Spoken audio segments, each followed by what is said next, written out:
ಇವತ್ತು ಮುಖ್ಯಮಂತ್ರಿ ಸಿದ್ದರಾಮಯ್ಯವರು ಸದ್ಯಕ್ಕೆ ಬಂದು ಒಂದು ಹುಟ್ಟಹಬ್ಬ ಮತ್ತು ಬ್ರೇಕ್ಫಾಸ್ಟ್ ಬರಬೇಕಂತ ಅವ್ರಿಗೆ ಯಾವಾಗಲೂ ಹೇಳ್ತಿದ್ದೆ. ಅದಕ್ಕೆ ಬೆಳಗ್ಗೆ ಬ್ರೇಕ್ಫಾಸ್ಟ್ಗೂ ಬಂದರು ಮತ್ತು ವಿಶ್ ಮಾಡಿನೂ ಹೋಗಿದ್ದಾರೆ. ಹೀಗಾಗಿ ಅವರಿಗೆ ಅಭಿನಂದನೆ ಸಲ್ಲಿಸ್ತೀನಿ ನಾನು.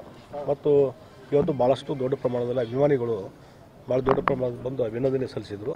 ಮತ್ತು ಈ ಸವಾಯಿ ಗಂಧರ್ವ ಹಾಲ್ದಲ್ಲಿ ಸಹಿತ ಕೆಲವೊಂದು ಸ್ವಾಮೀಜಿಯವರೆಲ್ಲ ಬಂದು ಅವರು ಸಹಿತ ಒಂದು ಆಶೀರ್ವಾದ ಮಾಡುವಂಥದ್ದು ಒಂದು ಕಾರ್ಯಕ್ರಮ ಇದೆ. ಮತ್ತು ಕಳೆದ 8 ದಿವಸದಿಂದ ಕಣ್ಣಿನ ತಪಾಸಣೆ ಮತ್ತು ಆಪರೇಷನ್ ಮಾಡುವಂಥದ್ದು 100 ಜನರಿಗೆ ಈಗ ಶಸ್ತ್ರಚಿಕಿತ್ಸೆಯೂ ಆಗಿದೆ. ಮತ್ತು ಬ್ಲಡ್ ಡೊನೇಷನ್ ಕೊಡುವಂಥದ್ದು ಇವತ್ತೊಂದು ಬ್ಲಡ್ ಕ್ಯಾಂಪು ಸದ್ಯಕ್ಕೆ ಅಲ್ಲಿ ಇದರಲ್ಲಿ ಸವಾಯಿ ಗಂಧರ್ವ ಹಾಲ್ದಲ್ಲಿ ಈ ಎಲ್ಲ ಕಾರ್ಯಕ್ರಮದಲ್ಲಿ ಭಾಗವಹಿಸ್ತೀವಿ.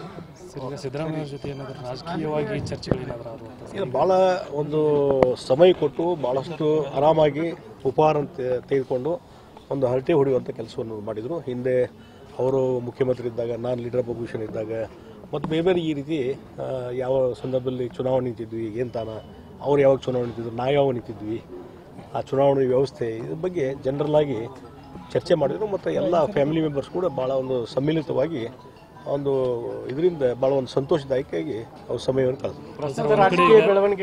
ಅದ್ರ ಬಗ್ಗೆ ಏನು ಚರ್ಚೆ ಮಾಡಿಲ್ಲ. ಇಲ್ಲ, ನಾನು ಫಸ್ಟ್ ಬೇಸಿಕ್ಕಾಗಿ ಆಸ್ಪರೆಂಟು ಅಲ್ಲ.